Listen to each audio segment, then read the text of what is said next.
எனது அருமை யூடியூப் வியூவர்ஸ்க்கு வணக்கம். நம்ம போன வீடியோவில் தமிழ் சிலபஸ் பார்த்தோம். தமிழில் என்னென்ன லெசன் இருக்குது அப்படிங்கிறத பார்த்தோம். இப்போ அடுத்ததாக இன்றைக்கி இங்கிலீஷ் டாபிக் நம்ம பார்க்கலாம்.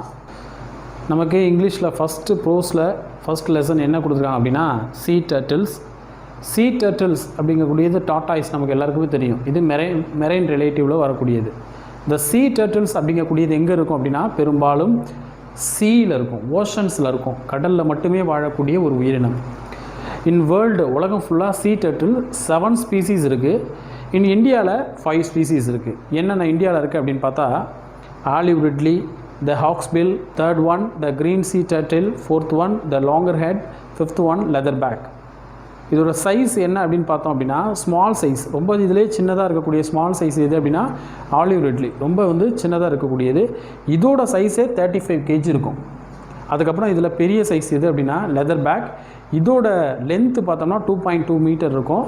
இதோட வெயிட் பார்த்தோம் அப்படின்னா 700 kg. இதோட வெயிட்டு 700 kg, 700 கிலோ எடை உள்ளதாக இது இருக்கும். ஸோ சீ டர்ட்டில்ஸ் இது என்டையர் லைஃப் ஃபுல்லாக ஓஷன்ஸில் இருக்கும். முட்டையிடுவதற்காக மட்டுமே இது தரைக்கு வருகிறது.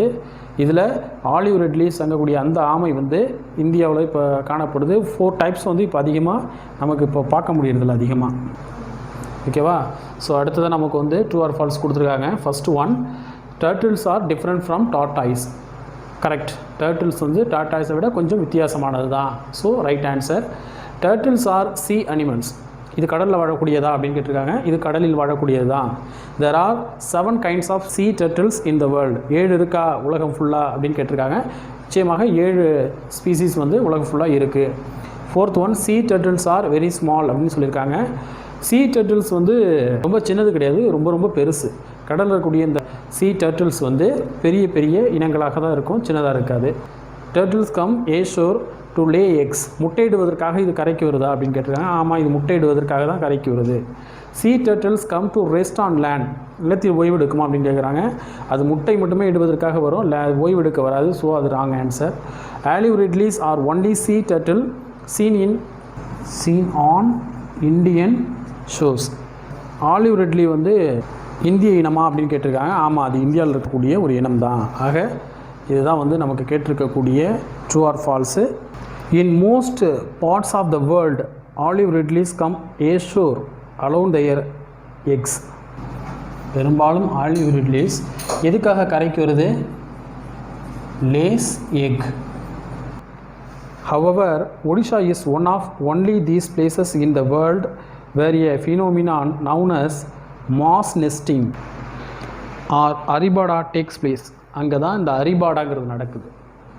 இந்தியாவில் குறிப்பாக எல்லா இடத்துலையும் இந்த ஆமையை பார்க்க முடியாது. எங்கே பார்க்க முடியும் அப்படின்னா ஒடிசாவில் இந்த ஆமையை பார்க்க முடியும். அங்கே தான் மாஸ் நெஸ்டிங் அப்படிங்கக்கூடிய அந்த ஆமைகள் அதிகமாக முட்டைகளை கரையில் விட்டுட்டு போகுது. On certain nights during the nesting season, thousands of female turtles come ashore simultaneously to lay their eggs on particular beaches. அரிபாடானா என்ன அப்படின்னா ஆலிவ் ரிட்லீஸ் ஆமைகள் பொதுவாக முட்டையிடுவதற்காக கரைக்கு வருது அப்படிங்கிறத நம்ம பார்த்தோம்.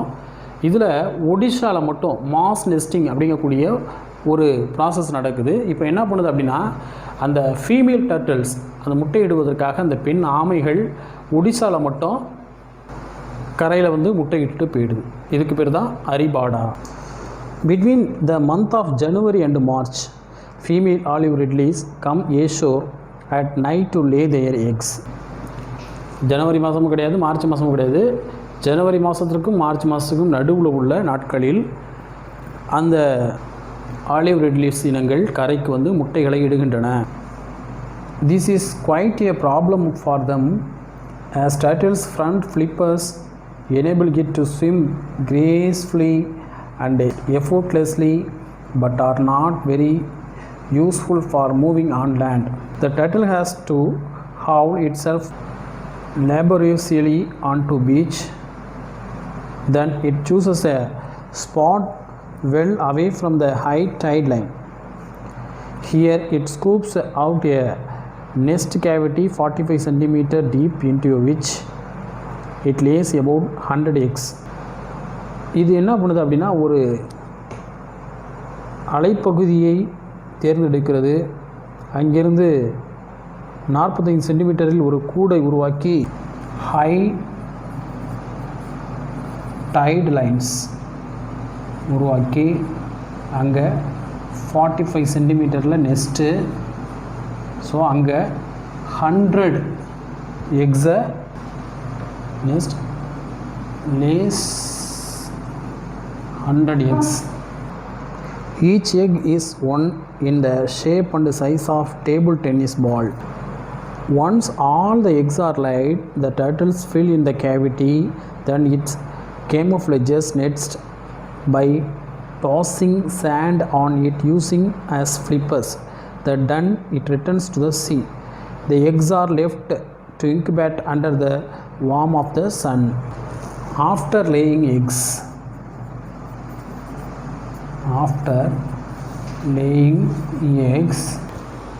next section 2, எப்போ வந்து இந்த ஆலிவ் ரெட்லி வந்து முட்டை இடுகிறது அப்படின்னு பார்த்தோம்னா between January and March.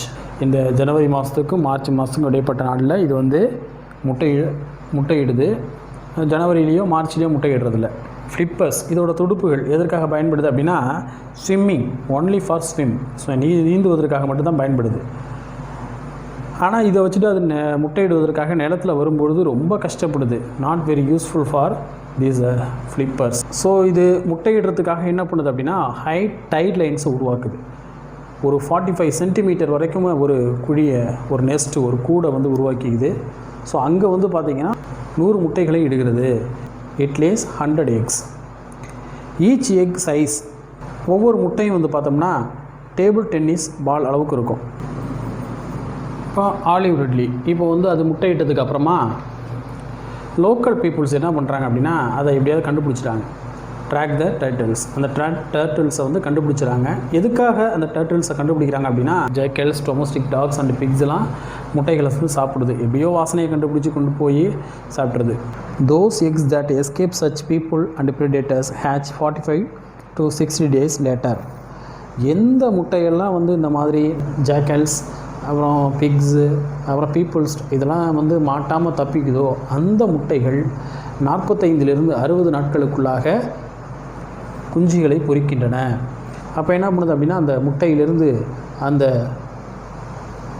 முனைப்பகுதியில் egg tooth அப்படின்னு சொல்லக்கூடிய அந்த பகுதிகள் வழியாக உடைத்து கொண்டு குஞ்சுகள் வெளியே வருகின்றன.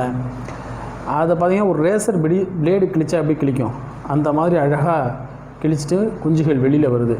When most of the eggs have hatched, the hatchlings push themselves towards through the sand and emerge on the surface of the beach. அப்போ என்ன பண்ணுது அப்படின்னா மணலெல்லாம் தள்ளி விட்டுட்டு எமர்ஜ், அதிலிருந்து வெளியே வருகிறது. அந்த நெஸ்ட்டிலிருந்து டர்ட்டில்ஸ் குஞ்சுகள் வெளியே வருகின்றன. வெளியே வந்து it is go to the beach, அது கடலுக்கு செல்லுகிறது. சீ டர்ட்டில்ஸ் லெசனில் அடுத்து நம்ம பார்க்க போகிறது ட்ரூ ஆர் ஃபால்ஸ். ட்ரூ ஆர் ஃபால்ஸில் ஃபஸ்ட்டு கொஸ்டின் என்ன கொடுத்துருக்காங்க அப்படின்னா female olive ridleys come ashore at night to lays egg. அதாவது ஃபீமேல் ஆலிவ் ரெட்லீஸ் வந்து நைட் டைமில் முட்டையிடுவதற்கு வருகிறதா அப்படின்னு கேட்குறாங்க. ஆமாம், கரெக்டு, முட்டையிடுறதுக்காக வருது. Second question, the eggs of an olive ridleys are in the shape and size of a cricket ball. Olive ரெட்லியோட முட்டைகள் கிரிக்கெட் பால் மாதிரி இருக்குமா அப்படின்னு கேட்குறாங்க. இல்லை, அது வந்து டென்னிஸ் பால் மாதிரி இருக்கும். ஸோ இந்த ஆன்சர் தப்பு. Next, ridleys come to lays their eggs in the month of January அப்படின்னு கேட்டிருக்காங்க. ஜனவரி மாதத்தில் அது முட்டையிடுவதற்காக கரைக்கு வருமா ஆலிவ் ரெட்லீஸ் அப்படின்னு கேட்டிருக்காங்க. கரெக்டு தான். ஜனவரி, பிப்ரவரி, மார்ச் 3 மாதத்தில் வரும். ஸோ இந்த 3 மாதத்தில் வந்து ஜனவரி அப்படிங்கிறது ரைட் ஆன்சர். அடுத்தது, the turtles uses their flippers and make a hollow for their nest. அதோட ஃப்ளிப்பர்ஸ் வந்து நெஸ்ட்டு உருவாக்குறதுக்கு பயன்படுதா அப்படின்னு கேட்குறாங்க. இல்லை, அது வந்து ஸ்விம் பண்ணுறதுக்காக பயன்படுது. அதனால் இது தப்பான answer. Next, the hatchling use a tiny egg tooth to come out of the eggs. குஞ்சு பொரிக்கும் போது எது முதல்ல வரும் அப்படின்னா அந்த சீ டர்ட்டில்ஸோட பற்கள் தான் முதல்ல அந்த முட்டையை உடைச்சிட்டு வெளியில் வருது. ஸோ வந்து இந்த ஆன்சர் ரைட். ஸோ இதுதான் ட்ரூ ஆர் ஃபால்ஸில் நமக்கு கொடுத்துருக்காங்க. நெக்ஸ்ட்டு டூ யூ நோ அப்படிங்கக்கூடிய ஒரு பகுதி கொடுத்துருக்காங்க. அதில் ஒரு இன்ட்ரெஸ்டிங்கான ஒரு ஆஸ்பெக்ட் வந்து கொடுத்துருக்காங்க. என்ன அப்படின்னா டெம்பரேச்சர் வந்து ஒரு செக்ஸ் டிட்டர்மினேஷனை இங்கே பண்ணுது அப்படின்னு சொல்கிறாங்க. அது என்ன அப்படின்னா 27 டிகிரியிலேருந்து 28 டிகிரி வரைக்குமாக அந்த டெம்பரேச்சர் இருந்துச்சு அப்படின்னா மேல் ஹேச்லிங்ஸ் அதிகமாக இருக்குது அப்படின்னு சொல்கிறாங்க. அதே போல் 30 டிகிரி செல்சியஸில் வந்து பார்த்திங்கன்னா டெம்பரேச்சர் இருக்கும்பொழுது ஃபீமேல் ஹேச்லிங்ஸ் அதிகமாக இருக்கும் அப்படின்னு சொல்லியிருக்காங்க. அதே போல் equal mix male and female both காமனாக இருக்கணும் அப்படின்னா 29 டிகிரி செல்சியஸ்லேருந்து 30 டிகிரி செல்சியஸ் வரைக்கும் டெம்பரேச்சர் இருக்கணும் அப்படின்னு சொல்லியிருக்காங்க. இது வந்து இந்த சீ டர்ட்டில்ஸில் வந்து இன்ட்ரெஸ்டிங்கான ஒரு விஷயமா இருக்குது. ஸோ அதை டூ யூ நோ அப்படிங்கக்கூடிய பகுதியிலேருந்து கேட்டிருக்காங்க சொல்லியிருக்காங்க. இது வந்து இதிலேருந்து ஏதாவது ஒரு கேள்விகள் கூட உங்களுக்கு வந்து கொஸ்டினில் வரலாம். Next section 3. Many of these tiny hatchlings which weightless than 20 grams each will not even reach the sea. இதில் 20 கிராம் இருக்கக்கூடிய நிறைய டைட்டல்ஸ் வந்து பார்த்திங்கன்னா ப்ரீடேட்டர்ஸால் உண்ணப்படுது. உதாரணத்துக்கு பேர்ட்ஸ், கிராப்ஸ் இதெல்லாம் வந்து அதை சாப்பிட்றோம். சயின்டிஸ்ட் என்ன எஸ்டிமேட் பண்ணுறாங்க அப்படின்னா 1000 டர்டைல்ஸில் ஒன்று மட்டும்தான் one become adult. It is perhaps to ensure that enough hatchlings survive to keep the species going to sea turtles lay so many eggs.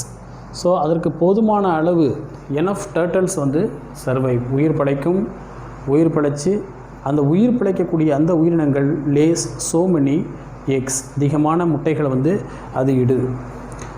இந்த டர்ட்டில்ஸை பொதுவாக என்ன சொல்கிறாங்க அப்படின்னா மிஸ்டரிஸ் ஆஃப் டர்ட்டில்ஸ் அப்படின்னு சொல்கிறாங்க. ஏன் அப்படின்னா பிறந்து பல வருடங்கள் ஆகி born long years it come to birth place. அது என்ன பண்ணுது, பல வருடங்களுக்கு பிறகும் தான் பிறந்த இடத்தை எப்படி கண்டுபிடிக்கிறதுன்னு யாருக்குமே தெரியல. சயின்டிஸ்டிக்கே அது ஒரு மிகப்பெரிய வியப்பாக இருக்குது. ஸோ அது வந்து அது ஒரு மிஸ்டரியாக வந்து கருதப்படுது. இது வந்து அது மட்டும் இல்லாமல் இது வந்து ஒரு ஃபேசினேட்டிங் ஆஃப் ரெப்டைல்ஸ் அப்படி சொல்கிறாங்க. ரெப்டைல்ஸ்லேயே ஒரு சிறப்பு தன்மை வாய்ந்தது அப்படின்னு சொல்லிட்டு இதை சொல்கிறாங்க. இந்த சீ டர்ட்டில்ஸ் ஒண்டர்ஃபுல் கிரியேச்சர் இன் பிளானட்டில் நிறைய அனிமல் வாழுது. அதில் வந்து சீ டர்ட்டில்ஸ் வந்து ஒரு ரொம்பவும் வந்து அற்புதமான ஒரு விலங்கு. Natural dangers millions of years. They have survived natural dangers for millions of years. But sadly human activities during the last few decades have put them in grave danger. நிறைய டேஞ்சர்ஸ் மில்லியன் ஆஃப் இயர்ஸ் வந்து நிறைய dangers வந்து வந்திருக்குது. அந்த டேஞ்சர்ஸ்லேருந்து இதெல்லாம் தப்பிச்சு வாழ்ந்துட்டுருக்கு. There are many factors that threaten with their survival. நிறைய ஃபேக்டர்ஸ் வந்து இதுக்கு வந்து ரொம்ப பிரச்சனையை ஏற்படுத்துது. People hurt them for there meet or collect their eggs. மக்களும் வந்து அதை ரொம்ப வந்து துன்புறுத்துகிறாங்க. Sometimes they are accidentally trapped in the nest in motor boats. Sometimes அது மோட்டார் போட்ஸில் மாட்டிக்கிட்டு இறந்து போயிடுது. ஹியூமன் ஆக்டிவிட்டீஸ் எதுக்காக ஹியூமன்ஸ் கொள்கிறாங்க, மீட் அண்ட் எக்ஸ், அதோட முட்டைக்காகவும் அதோட இறைச்சிக்காகவும் சீ டர்ட்டில்ஸை மக்கள் வந்து வேட்டையாடுறாங்க. Problem likes pollution, dumping of plastics into the ocean and construction activities on nesting beaches also hurt their survival. பொல்யூஷன்னாலையும் சீ டர்ட்டில்ஸ்க்கு நிறைய பிரச்சனைகள் ஏற்படுது. அது மட்டும் இல்லாமல் dumping of plastics, pollution, dumping of plastics, கடல் நிறைய பிளாஸ்டிக்ஸ் கொட்டுறதுனால இதுக்கு வந்து ரொம்ப அஃபெக்ட் ஆகுது. Only by symmetrically taking these problems and removing these threats can we ensure that sea turtles will continue exist in the years to come. இன்னும் வரக்கூடிய காலங்களில் இந்த மாதிரி நம்ம பிரச்சனைகள் அதுக்கு ஏற்படுத்தாமல் இருந்தால் தான் சீ டர்ட்டில்ஸ் வந்து பிரச்சனை இல்லாமல் வரும். இல்லைனா அந்த இனமே அழிஞ்சு போயிடும். சரி, இந்த சீ டர்ட்டில்ஸ் அப்படிங்கக்கூடிய இந்த ப்ரோஸை வந்து எழுதுனது யார் அப்படின்னு பார்த்தா சேகர் தட்டாரி. இந்த சேகர் தட்டாரி தான் சீ டர்ட்டில்ஸ் அப்படிங்கிற ப்ரோஸை வந்து எழுதினார். இவர் யார் அப்படின்னு பார்த்தா இவர் வந்து ஒரு ரைட்டர். இவர் எதை பற்றி எழுதியிருக்காரு அப்படின்னா wild life conservation and film making பற்றி எழுதியிருக்காரு. வைல்ட் லைஃப் கன்சர்வேஷன் அதாவது வனவிலங்கு பாதுகாப்புக்கும் சினிமா தயாரிப்பும் பற்றி நிறைய புத்தகங்கள் எழுதியிருக்காரு. அது மட்டும் இல்லாமல் அதுக்காக அவார்டு வந்து நிறையா வாங்கியிருக்காரு. Next choose the correct answer கேட்டிருக்காங்க. அதில் first one, the days is a biological relative of tortoise. டார்டாயிஸோட பயாலஜிக்கல் ரிலேட்டிவ்ஸ் எது அப்படின்னு கேட்டிருக்காங்க. அது எது அப்படின்னா இப்போ நம்ம படிச்சுட்டு இருக்கிற சீ டர்ட்டில்ஸ் அப்படிங்கிறது அதோட பயாலஜிக்கல் ரிலேட்டிவ். செகண்ட் கொஸ்டின், இன் இந்தியாவில் கோஸ்டல் ஏரியாவில் என்ன வகையான ஸ்பீசிஸ் பார்க்க முடியும் அப்படின்னு கேட்டிருக்காங்க. நாம் இந்தியாவில் சீ டர்ட்டில்ஸ் வந்து பார்க்க முடியும். Third question, sea turtles come to the sea shore. Sea turtles வந்து கடலுக்கு எதுக்கு வருது, கடற்கரை ஓரங்களுக்கு எதுக்கு வருது அப்படின்னு கேட்டால் அது முட்டையிடுவதற்காக வருது. லேஸ் எக்ஸ், முட்டையிடுவதற்காக கடற்கரை ஓரங்களுக்கு வருது. It is a problem for sea turtles to come ashore because இப்போ இந்த சீ டர்ட்டில்ஸ் வந்து இந்த கடற்கரை ஓரங்களுக்கு வரதில் என்ன பிரச்சனை இருக்குது அப்படின்னு பார்த்தா animals and peoples hurt them. விலங்குகளோ மனிதர்களோ அதை ரொம்ப வந்து துன்புறுத்துகிறாங்க. Next 5th one, a turtles flippers helps it to. அதோட துடுப்பு அதற்கு எதுக்காக பயன்படுகிறது, ஸ்விம் பண்ண பயன்படுகிறது. அப்போது ஏ வந்து right answer. A turtles flippers helps to swim. அதோட துடுப்பு வந்து அதுக்கு வந்து நீந்துவதற்கு பயன்படுகிறது. A sea turtle camouflage its nest by tossing sand on to. எப்படி வந்து குஞ்சுகள் வந்து அதிலிருந்து வெளியில் வருது அப்படின்னு கேட்குறாங்க. அந்த முட்டைகள் வந்து பார்த்திங்கன்னா incubate the eggs in the warm of the sun. சூரிய வெப்பத்தில் அந்த முட்டைகள் வந்து ஆட்டோமேட்டிக்காகவே அது குஞ்சு பொரித்து அதிலிருந்து குஞ்சுகள் வந்து வெளியில் வருது. இதுதான் right answer. Next vocabulary. B, find any 5 words related to see from the text section 1 and 2. Write them below. Then use the words to frame sentence of your own. ஒரு வேர்டை எழுதி ஃப்ரேம் அப்படின்னா உங்களுடைய ஓன் வேர்டில் ஒரு sentence right பண்ணுங்க அப்படின்ட்டு இருக்காங்க. First one beach. பீச்சை வச்சு நம்ம ஒரு எழுதலாம். We like to in the sandy beach. எங்களுக்கு மணல் உள்ள பீச் ரொம்ப பிடிக்கும் அப்படின்னு எழுதலாம். Swimming, I like swimming. ஸ்விம்மிங்னா நீச்சல், எனக்கு நீச்சல் ரொம்ப பிடிக்கும் அப்படின்னு எழுதலாம். Motor boat, we went on motor boat. நாங்கள் மோட்டார் போட்டில் போகிறோம் அப்படின்னு சொல்லலாம். Crabs, people eats crabs as seafood. மக்கள் வந்து நண்டு சாப்பிடுவாங்க அப்படின்னு சொல்லலாம். Sand, childrens play on sand. குழந்தைங்க சாண்டில் விளையாடுவாங்க அப்படின்னு சொல்லலாம். அடுத்து cavity, there are cavities in beach. நிறைய பீச்சில் வந்து நிறைய கேவிட்டிஸ் வந்து இருக்கும் அப்படின்னு எழுதலாம். Next filling the blanks. First question, tiny hatchlings fall dash to many predators. சின்ன வந்து அந்த டர்ட்டில்ஸ், சீ டர்ட்டில்ஸ் வந்து ப்ரிடேட்டர்ஸ்க்கு என்னவா பயன்படுது அப்படின்னு. ப்ரேனா சாமி கும்பிட்றது, ப்ரேனா உணவாக பயன்படுகிறது. இப்போ செகண்ட் உள்ள prey, PREY right. Second, sea turtles live their dash life in the sea. அந்த சீ டர்ட்டில் வந்து கடலில் அது லைஃப்பை எவ்வளவு காலம் கழிக்குது அப்படின்னா, ஹோல்னா துளைன்னு அர்த்தம், ஹோல்னா முழு வாழ்க்கையும். அப்போ முழு வாழ்க்கையும் அது கடலில் தான் வாடுது. அப்போ ஹோல், WHOLE, ஹோலுங்கிறது correct answer. Third one, the turtles come ashore only during the dash. எப்போல்லாம் அது வந்து கடல் கரைக்கு வந்து வருது அப்படின்னு கேட்டிருக்காங்க. நைட் டைமில் மட்டும் அது வந்து கரைக்கு வந்து வரும். Fourth one, the predators follow the dash of the turtles to eat their eggs. எப்படி வந்து ப்ரீடேட்டர்ஸ் அதை கண்டுபிடிக்குது முட்டையை, அதோட வாசனையை வச்சு கண்டுபிடிச்சி அந்த முட்டையை வந்து சாப்பிடுதுங்க predators. Fifth question, the female turtles lay eggs and go back to the dash. முட்டையிட்டுட்டு அந்த பெண் ஃபீமேல் டர்ட்டில்ஸ் எங்கே போகுது அப்படின்னா, சீனா பார்த்தல், சீனா கடலுக்கு வந்து அது போகுது. ஸோ இதோட 6th ஸ்டாண்டர்ட் இங்கிலீஷ் லெசன் பகுதி ப்ரோஸ் 1ல் சீ டர்ட்டில்ஸ் அப்படிங்கிற இந்த டாபிக் முடிவடையுது. மீண்டும் அடுத்த வீடியோவில் நான் வந்து உங்களை வந்து மேத்ஸ் வீடியோவில் சந்திக்கிறேன். இந்த வீடியோ உங்களுக்கு பிடிச்சிருந்தா கமெண்ட் பண்ணுங்கள், லைக் பண்ணுங்கள், ஷேர் பண்ணுங்கள், சப்ஸ்கிரைப் பண்ணுங்கள். மீண்டும் மற்றொரு வீடியோவில் உங்களை சந்திக்கிறேன். நன்றி, வணக்கம்.